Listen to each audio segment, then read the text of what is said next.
옆에 있는 성도들은 인사합니다. 잘 오셨습니다. 환영합니다. 사랑합니다. 축복합니다. 하나님께서 이 예배 가운데 함께 하실 줄로 믿습니다. 한 가지 더 인사할까요? 건강하고 장수하십시오. 예, 어느 축복보다 더 크게 하시네요. 모든 사람이 건강하게 장수하기를 원합니다. 이에 관한 책들도 되게 많아요. 뭐 어떤 사람은 이렇게 해야 된다, 저렇게 해야 된다라고 얘기하는데, 오늘 제가 설교 서두에 건강하게 장수하는 비결 몇 가지를 말씀을 드릴게요. 제일 먼저는 너그러운 마음가짐, 이런 불안, 초조 뭐 이런 것이 늘 나를 장악하고 있으면 그런 건강하지도 못하고 장수하지도 못한다. 좀 너그럽게 여유 있게 뭐 그런 훈련들 그런 부분들이 필요한데, 여러분 토끼와 거북이가 중에 누가 느립니까?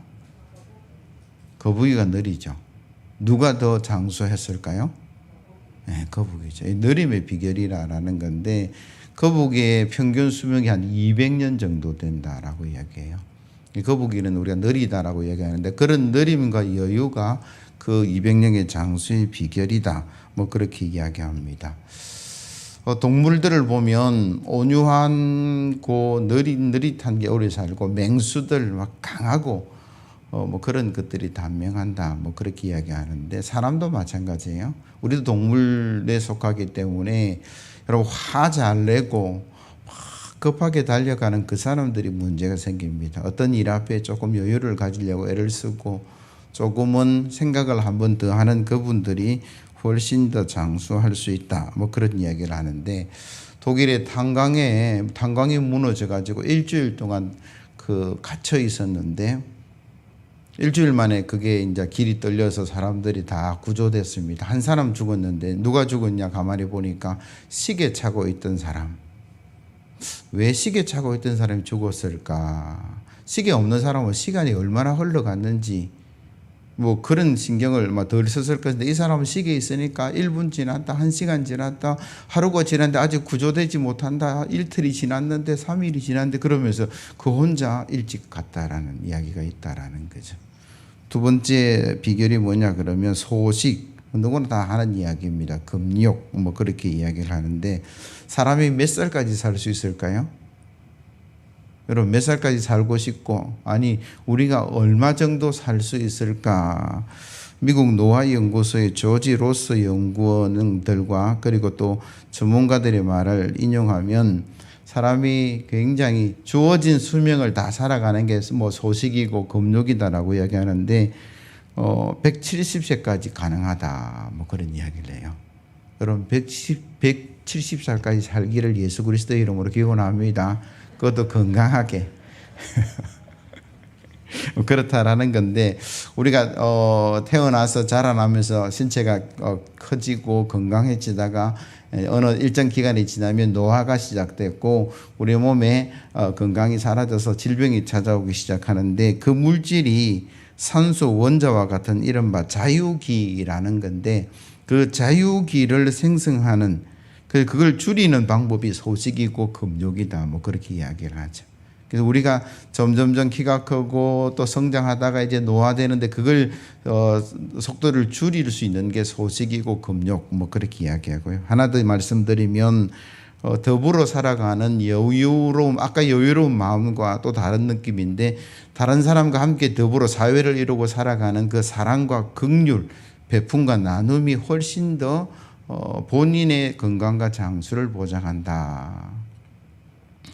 가난한 집안에 태어난 한 청년이 있었습니다. 가난이 한이 돼서 정말 돈박성에 앉아서 한번 살고 싶다. 그래서 그가 인생을 어떻게 목표로 잡았냐면, 나를 위하여 돈을 위하여, 뭐 그랬어요.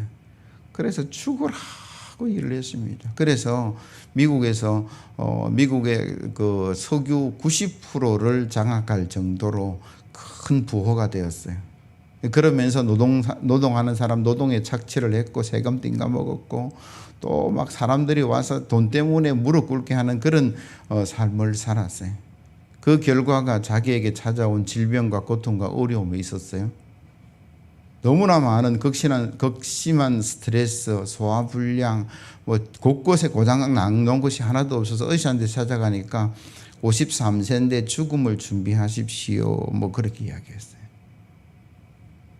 엄청난 부를 이루었어요. 이제는 됐다 싶었는데 질병이 찾아오고 50세 사는데 내일 모레 죽을 거니까 죽음을 준비하라는 이야기를 듣고 그제서야 그가 정신을 차렸어요. 늘 자기를 위해서 기도하던 어머니, 주변의 사람들이 신앙의 눈을 뜨게 되고 그가 인생을 목표를 바꾸었습니다. 하나님을 위해서, 이웃을 위해서. 벌어는 돈으로 그때부터 좋은 일 하기 시작하는데 시카고 대학을 세웠어요. 리버사이드 처치라는 교회를 세웠습니다. 선교를 위해서, 선한 일을 위해서 복지재단을 세우고 열심히 하나님을 위해서, 이웃을 위해서 살다 보니까 바빠서 못 죽었어요. 98살에 죽었는데 53세에 죽겠다는 사람이 98에 죽었는데 그 사람 이름 누군지 아세요? 록펠러라는 사람입니다. 그러니까 여러분들이 나 혼자만 잘 먹고 잘 살겠다보다는 하나님 나라를 위해서, 이웃을 위해서 살겠다라고 생각하면 그 여유의 마음이, 그 긍휼의 마음이 우리의 생명을 건강하게 장수하게 한다. 그렇게 이야기하는데 신명기 22장 6절 이하의 말씀 제가 읽어드릴게요. 노중에서 나무에나 땅에 있는 새와 보금자리가 새 새끼나 알이 있고 어미새가 그 새끼나 알을 품은 것을 만나거든 그 어미새와 새끼를 아울러 취하지 말고 어미는 반드시 놓아줄 것이요 새끼는 취하여도 가하다. 하나님께서 이스라엘 백성이 살아가는 삶의 방식 중에 어미새도 있고 새끼새도 있으면 둘 다 취하지 말고 하나만 취하라. 그러면서 뒤에 뭘 말씀을 붙이냐면 그리하면 내가 복을 누리고 장수하리라. 인생을 살다 보면 뭐 뺏을 때도 있고 줄 때도 있는데 이런 긍휼의 마음으로 다 뺏으면 안 되죠. 그런 어떤 마음으로 살아가는 게 장수의 비결이다라고 이야기를 하는데 이처럼 건강한 사람은 건강의 비결이 있고 장수하면 장수의 비결이 있고 복 받는 사람은 복의 비결이 있다라고 이야기하는데 오늘 본문의 아사가 41년을 통치합니다. 장수죠. 장기 집권이죠. 아버지는 3년 만에 죽고 뭐 권력을 빼앗기고 어려움을 당했는데 그 아들은 41년. 여러분 3년과 41년은 비교도 안 되는데 그 비결이 뭔지 오늘 본문을 통해서 그 비결을 우리가 묵상하고 여러분 삶에 하나님 은혜와 축복을 누려가기를 예수 그리스도의 이름으로 기원합니다. 그 첫 번째 비결이 뭐냐면 개혁, 그렇게 이야기해요. 오늘 제가 진정한 개혁이라는 제목을 붙인 게 바로 이 본문 때문인데 9절에서 13절을 다시 보시면요. 이스라엘의 여로보암 왕 제20년에 아사가 유다 왕이 되어 예루살렘에서 41년 동안 다스리니라.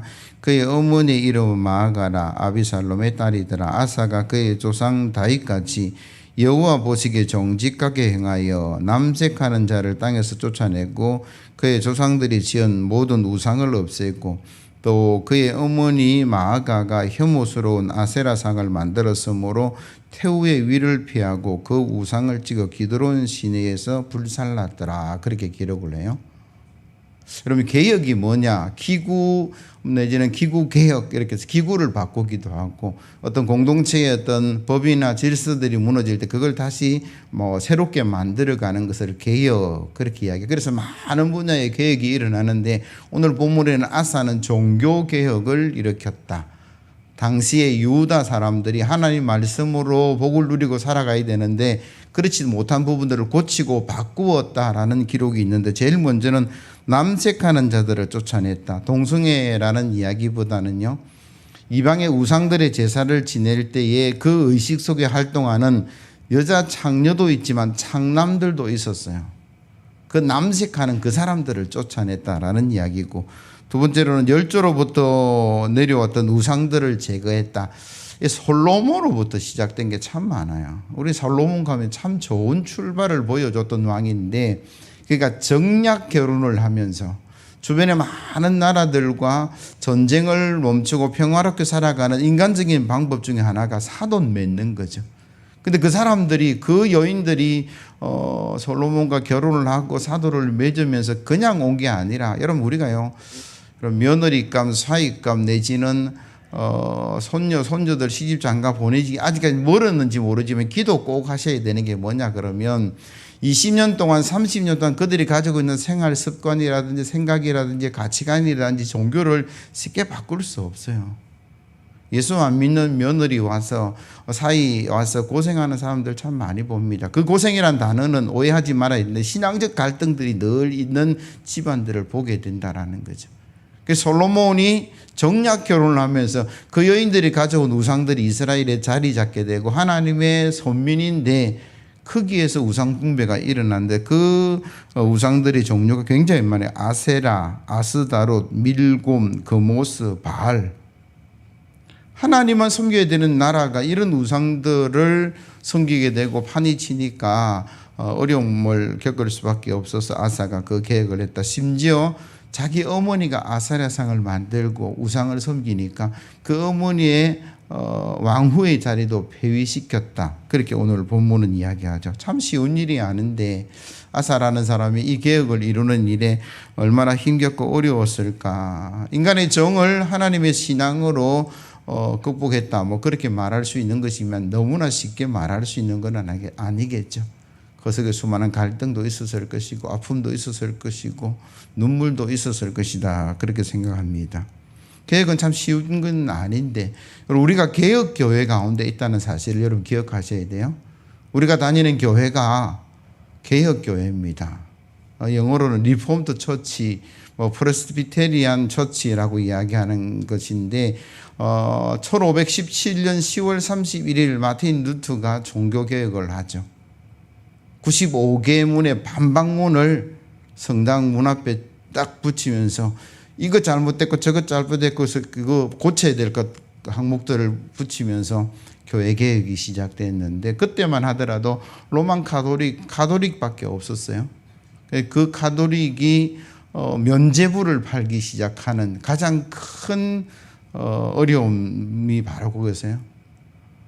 베드로 성당을 짓다 보니까 건축비가 없으니까 돈을 어디서 그러다가 결국은 면죄부. 그 면죄부가 뭐냐 그러면 면죄부를 돈으로 주고 사는 순간 그 죄가 사해지는 면죄된다라는 의미의 면죄부예요. 여러분 우리가 하나님 나라 가는 천국 들어가는 것은 구원을 받는 것은 세상의 어떤 물질이나 내가 세운 공덕이나 그것 가지고 된다라고 지금도 캐톨릭은 거의 비슷한 이야기를 해요. 물론 이 이후로 캐톨릭도 종교개혁이 일어나서 좋게 많이 변화되었지만 지금도 공로에 대한 이야기를 합니다. 그러나 개신교는 뭘 이야기하면 오직 믿음이죠. 한번 따라합시다. 오직 믿음. 우리가 예수 믿고 구원받는 것은요, 그 믿음으로 이루어지는 것이지 그 믿음 아닌 다른 것을 하나도 영향을 받지 않아요. 여러분 잘생긴 순서로 천국 간다 그러면 누가 1등일까요? 우리 교회에서 키 큰 순서대로 간다 그러면 이종우 집사님 정도 되겠죠. 예쁜 순서대로 간다 그러면 다들 나야 그럴 거예요. 그런 순서가 아니고 여러분 믿음으로 간다라는 거죠. 부자만 간다 그러면 돈 많은 사람 갈 거고 공부 많이 한 사람 간다 그러면 나는 억울해서 어떻게 해요? 예수 십자가 그걸 믿음으로 천국 가는 줄로 믿습니다. 그게 개혁이에요. 그게 개혁이죠. 그거 잘못된 길로 흘러가는 것을 바꾸자. 성경의 가르침대로 일어난 게 종교개혁의 어떤 정신인데 공교롭게도 다음 주가 10월 31일이니까 아마 종교개혁 주일로 우리가 지킬 것인데 오늘 아사의 개혁을 통해서 이 개혁이 가는 이야기를 지금 합니다. 그런데 참 안타까운 것은 우리가 얼마 전에 500주년, 지금 아마 503주년, 2주년, 3주년 되는데 오직 믿음으로 구원받는다라는 게 500년이 한국교회, 개신교회에 흘러왔어요. 그래서 오직 믿음 1년, 10년, 100년, 500년 지나다 보니까 우리 개신교의 문제 중에 하나가 뭐냐 그러면 믿음밖에 이야기를 안 해요. 교회 와서 예배 드리고 찬송 부르고 기도하고 오직 믿음으로 구원받습니다. 아멘.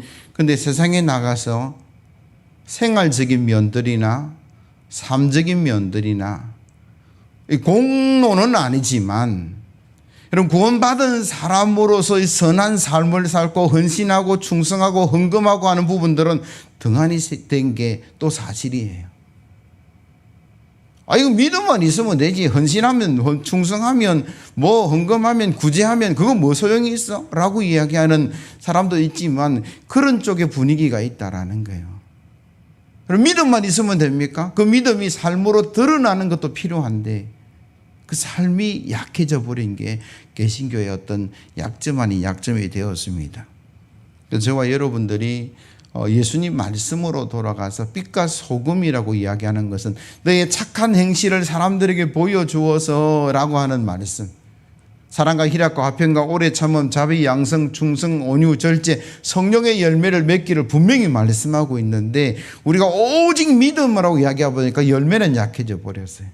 그래서 여기서 우리가 진정한 개혁이 뭐냐 그러면 신앙의 어떤 모습이 예배의 모습도 있어야 되지만 그 모습과 비슷하게 세상 가운데서도 우리가 열매를 맺고 빛으로 소금으로 나아가는 것이 필요하다.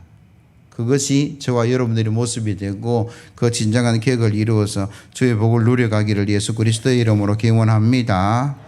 두 번째로는 그 복의 비결이 41년 동안 장기 집권하면서 하나님의 은혜와 축복을 누렸던 그 아사의 비결이 뭐냐 그러면 여호와께 성별한 것을 드렸다. 여러분 15절 보세요.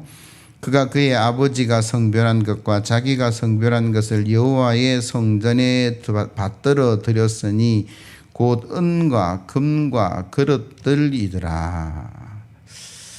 참 요 부분을 설교하기가 참 부담스러워요. 여러분들 충성하세요, 기도하세요, 예배하세요, 복 받으세요라는 설교는 참 부담이 없는데 여기 뭔가 드렸다, 금과 은과 그릇 이런 이야기를 하기가 참 쉽지 않아요. 헌금 이야기, 헌신 이야기가 참 쉽지 않은데 그러나 41년을 다스리는 복의 비결이라 그러니까 함께 살펴보기를 원하는데 여기 자세히 보시면 그의 아버지가 성별한 것과 자기가 성별한 것을 여호와의 성전에 받들어 드렸는데 그게 은이고 금이고 그릇이다. 이게 무슨 의미냐 그러면 전쟁의 전리품을 이야기합니다.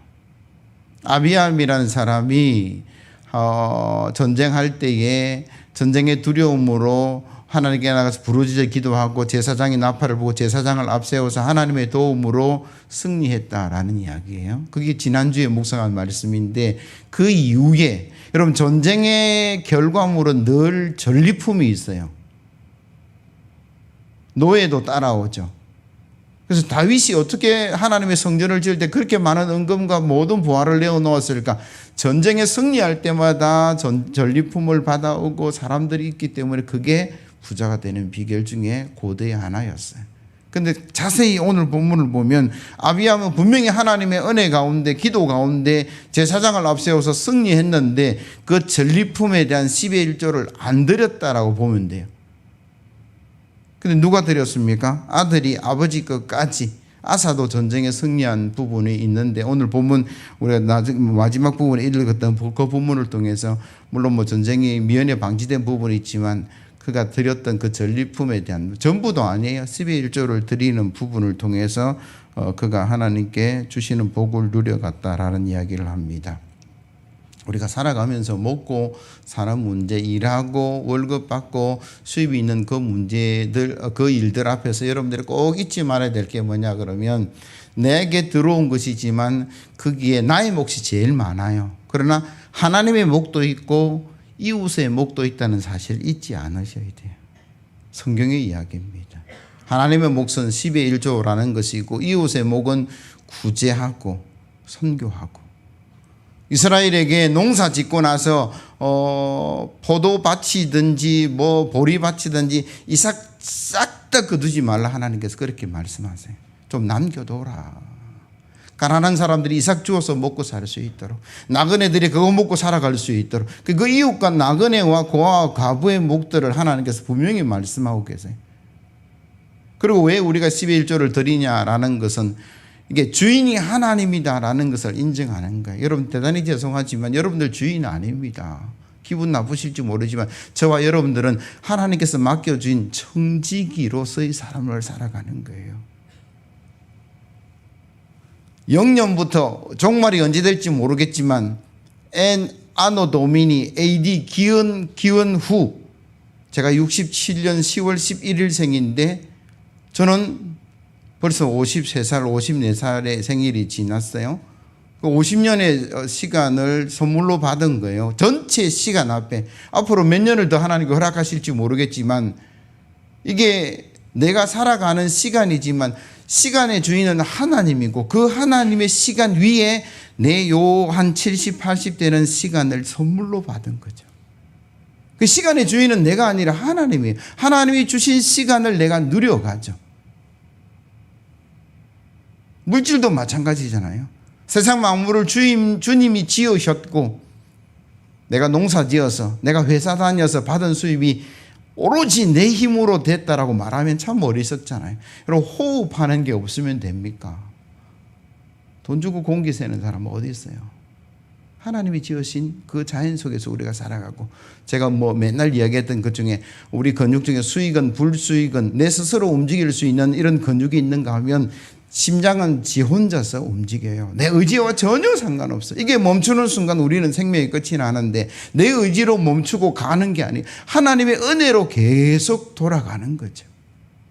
그러니까 우리가 삶을 살아가면서 수입을 거두었다라고 해서 그게 내 힘에 의해서 100% 내 노력에 의해서 그는 참 어리석은 어린아이 같은 생각이죠. 하나님이 비를 주시고 햇빛을 주셔서 하나님께서 도와주셔서 하나님께서 순풍에 하나님께서 모든 악을 막아주셔서 바이러스를 막아주셔서 지금 내가 여기에 존재하는 것이고 나의 활동이 가능한 것이다라는 거죠. 그래서 성경의 정신은 뭐냐 그러면 내가 받은 것 내가 누리는 것 중에 하나님의 몫이 있고 분명히 이웃의 몫이 있고 그걸 누리며 살아가라. 그렇게 말씀하시는데 우리가 하나님의 몫과 이웃의 몫을 내 것이 아니다라고 말할 수 있는 것은 하나님을 인정하는 겁니다. 시간의 주인, 생명의 주인, 물질의 주인, 이 땅에 우리에게 구원의 역사를 이루어가신 그 하나님을 인정하는 그 인정에 대한 우리 삶을 이야기하는데 이런 잠언 3장 5절 이하의 말씀 너는 마음을 다하여 여호와를 신뢰하고 내 명철을 의지하지 말라.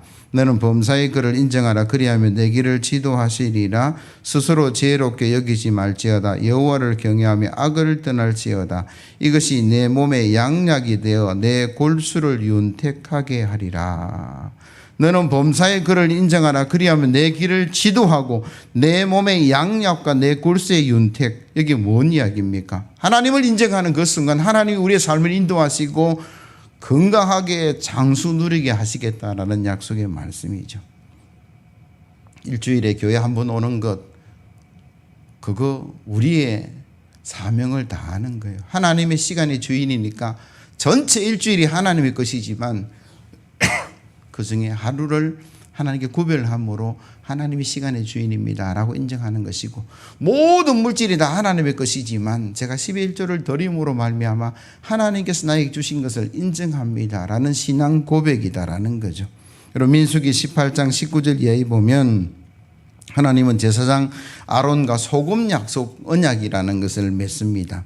제가 잠깐 읽어드리면요. 이스라엘 자손이 여호와께 거제로 드리는 모든 성물은 내가 영구한 몫의 음식으로 너와 내 자녀에게 주노니 이는 여호와 앞에 너와 내 후손에게 영원한 소금 언약이니라. 여호와께서 또 아론에게 이르시되 너는 이스라엘 자손의 땅에 기업도 없겠고 그들 중에 아무 분깃도 없을 것이나 내가 이스라엘 자손 중에 내 분깃이요 내 기업이니라. 내가 이스라엘의 11조를 레위 자손에게 기업으로 다 주어서 그들이 하는 일 곧 해막에서 하는 일을 갚나니 이후로는 이스라엘 자손이 해막에 가까이 하지 말 것이라. 죄값으로 죽을까 하노라. 이 말이 무슨 말이냐 그러면 제사장 아론에게 하나님께서 뭐라 말씀하시냐면 이스라엘 12지파에게 땅도 나누어 주고 성도 나누어 줄 때 레위 지파는 없다 그렇게 말씀하셨어요. 그럼 하나님 우리는 뭐 먹고 살아갈까요? 라고 이야기하니까 12지파가 드리는 10의 1조와 그들이 드리는 그 제물과 예물 그리고 음식이 너와 너의 영원한 자녀의 음식이 되리라 라는 소금 언약을 하나님께 약속하셨어요. 그러니까 이스라엘이 하나님께서 하나님의 몫을 드리지 않으면 아론의 제사장 가문은 굶어 죽을 수밖에 없다라는 거죠. 그런데 하나님께서 그 이스라엘 12지파에게 무슨 약속을 하시냐 그러면 하나님의 몫을 드리는 자에게 내가 무한의 복을 주겠다. 여러분 너무나 잘 알고 있는 말씀이죠. 말라기 3장 10절 이하의 말씀. 만군의 여호와가 이르노라 너희의 온전한 11조를 창고에 들여 나의 집에 양식이 있게 하고 그것으로 나를 시험하여 내가 하늘 문을 열고 너희에게 복을 쌓을 곳이 없도록 붙지 아니하나 보라. 만군의 여호와가 이르노라 내가 너희를 위하여 메뚜기를 검하여 너희 토지 소산을 먹어 없애지 못하게 하며 내 밭에 포도나무 열매가 기한 전에 떨어지지 않게 하리니 너희 땅이 아름다워짐으로 모든 이방인들이 너희를 복되다 하리라. 만군의 여호와의 말이니라. 근데 이스라엘 백성들이 그때 당시 이스라엘 백성들이 그렇게 순종하지 못한 것 같아요. 말라기 3장 8절 이하의 말씀. 사람이 어찌 하나님의 것을 도둑질하겠느냐. 그러나 너희는 나의 것을 도둑질하고도 말하기를 우리가 어떻게 주의 것을 도둑질하였나이까 하는도다. 이는 곧 11조와 봉헌물이라. 너희 곧 온 나라가 나의 것을 도둑질하였으므로 너희가 저주를 받았느니라. 이 말씀 앞에 진정한 개혁이 뭐냐. 여러분 하나님의 것을 나긋이라. 이웃의 것을 나긋이라. 그렇게 여러분들이 고집 부리고 살았다면 이제부터는 그게 변화되고 개혁되고 저주의 길이 아니라 축복의 길로 나아가야 되는데 여러분 하나님의 몫은 하나님의 것으로 이웃의 몫은 이웃의 것으로 돌림으로 여러분 아사와 같은 복을 누려가기를 예수 그리스도의 이름으로 기원합니다. 마지막으로 이 아사의 개혁이 완전하지는 대단한 거는 대단한 것 같은데 완전하지는 못했다. 왜냐하면 어머니까지 폐위시킬 정도의 개혁이 있는데 오늘 본문을 자세히 보면 그는 완전한 개혁은 아니었다 그렇게 이야기하는데 그런데 하나님께서 왜 복을 주셨느냐. 그의 마음과 그의 노력을 보시고 하나님께서 복을 주셨다라는 이야기인데 여러분 14절 보세요. 다만 산당은 없애지 아니하니라 그랬어요. 그럼 산당이 뭡니까? 모든 우상이 그 자리 잡은 그 집이 산당인데 그 안에 있는 내용물은 없앴지만 그 집 자체를 파괴하지 않음으로 말미암아 이 반쪽짜리 개혁, 종교개혁 그렇게 말씀드릴 수 있는 것이고요. 그리고 더 나아가서 19절 이하의 말씀을 보면 아까 제가 말씀드렸듯이 이스라엘과 유다가 전쟁이 일어났을 때 유다 왕 아사가 아람 왕에게 예물을 주고 부탁하기를 야 이스라엘 좀 침공해. 그래야 이스라엘이 정신없이 자기 나라 돌아갈 거 아니냐. 그래서 아람 왕이 전쟁을 이스라엘과 일으켜서 이스라엘이 유다의 전쟁에서 물러가는 일들이 있었어요. 그런데 이 일이 하나님 보시기에는 크게 기뻐하는 일이 아니었다. 왜? 이스라엘과 유다는 하나님의 거룩한 백성인데 이방인을 끌어들여서 그 거룩한 땅을 더럽혔다. 이렇게 나중에 평가를 받습니다. 그리고 더 나아가서 아사가 엄청난 개혁을 했는데 그 개혁이 자기 의지로부터 나온 게 아니었다라고 성경은 말씀하세요. 제가 주보에 역대하 15장의 말씀을 기록했는데 제가 읽어드릴게요. 하나님의 영이 오뎃의 아들 아사라에게 임하심에 그가 나아가 아사를 맞이하여 이르되 이게 아사랴라는 선지자가 아사에게 말합니다. 아사와 및 유다와 베냐민의 무리들아 내 말을 들으라. 너희가 여호와와 함께하며 여호와께서 너희와 함께 하실지라. 내가 만일 그를 찾으면 그가 너희와 만나게 되려니와 내가 만일 그를 버리면 그도 너희를 버리시리라. 이스라엘에는 참신이 없고 가르치는 제사장도 없고 율법도 없는 지가 오래되었으나 그들이 그 환난 때에 이스라엘 하나님 여호와께로 돌아가서 찾음에 그가 그들과 만나게 되셨나니 그때에 온 땅의 모든 주민이 크게 요란하여 사람의 출입이 평안하지 못하며 이 나라와 저 나라가 서로 치고 이 성읍이 저 성읍과 또한 그러하여 피차 상한 바 되었나니 이는 하나님이 여러 가지 고난으로 요란하게 하셨습니다. 그런즉 너희는 강하게 하라. 너희의 손이 약하지 않게 하라. 너희 행에는 상급이 있음이라 하니라. 아사가 이 말 곧 선지자 오뎃의 예언을 듣고 마음을 강하게 하여 가져간 물건들을 유다와 베냐민 온 땅에서 없애고 곧 또 에브라임 산지에서 빼앗은 성읍들에게서도 없애고 또 여호와의 낭실 앞에 있는 여호와의 제단을 재건하고. 아사가 개혁을 시작하게 된 것은 하나님의 종 아사랴가 예언을 가지고 하나님 말씀을 전했어요. 지금 고난과 어려움이 오는 이유가 뭐냐면 하나님 말씀을 떠나서 그렇다. 우상숭배해서 그렇다. 그것을 제거해야만이 이 고난과 어려움이 물러갈 것이다. 너 두려움 없애고 담대하게 하나님의 말씀을 기준해서 개혁을 하라. 그래서 그 말씀을 누가 들었습니까? 아사가 듣고 순종하였다. 그래서 진정한 개혁 세 번째가 뭐냐 그러면 우리가 개혁 그러면 무작정 나쁜 것을 비난하고 비판하는 고치려고 하는 것도 있지만 오늘 성경에서 말하는 진정한 개혁은 뭡니까? 주의 말씀을 들을 때에 그 말씀에 아멘 하는 것이고 그 말씀에 순종하는 것으로부터 하나님 말씀이 내 마음에 세워지고 우리 가정에 세워지고 우리 교회에 세워지고 우리 사회에 세워질 때에 하나님의 축복과 은혜와 역사가 일어난다라는 성경 말씀이에요. 우리는 내 마음에 들면 아멘 하죠. 근데 내 마음에 안 들면 아멘 하기가 좀 힘들죠. 순종하기도 힘들죠. 하나님 제 형편 아시지 않습니까? 하면서 얼렁성때 넘어가는데 그건 개혁이 일어날 수 없다라는 이야기예요. 하나님 말씀이라면 예수님은 그 말씀에 순종하기 위해서 십자가를 걸어가셨고 죽음의 생명까지 우리에게 주셨는데 우리는 고난은 싫어하고 어려움도 싫어하고 손해도 싫어하고 하나님 말씀이 축복의 말씀이라 그래도 하나님 말씀에 아멘 하기가 힘드네요 라면서 거부할 때가 얼마나 많으냐. 그거는 개혁이 아니다라고 이야기하는 거죠. 개혁교회 다닐 뿐이지 진정한 개혁을 이루는 것은 하나님 말씀하시면 그 말씀에 힘들고 어렵더라도 내가 순종하겠습니다. 그래서 하나님 말씀을 세워가겠습니다. 그게 진정한 개혁이다. 그렇게 말씀하세요. 말씀을 정리합니다.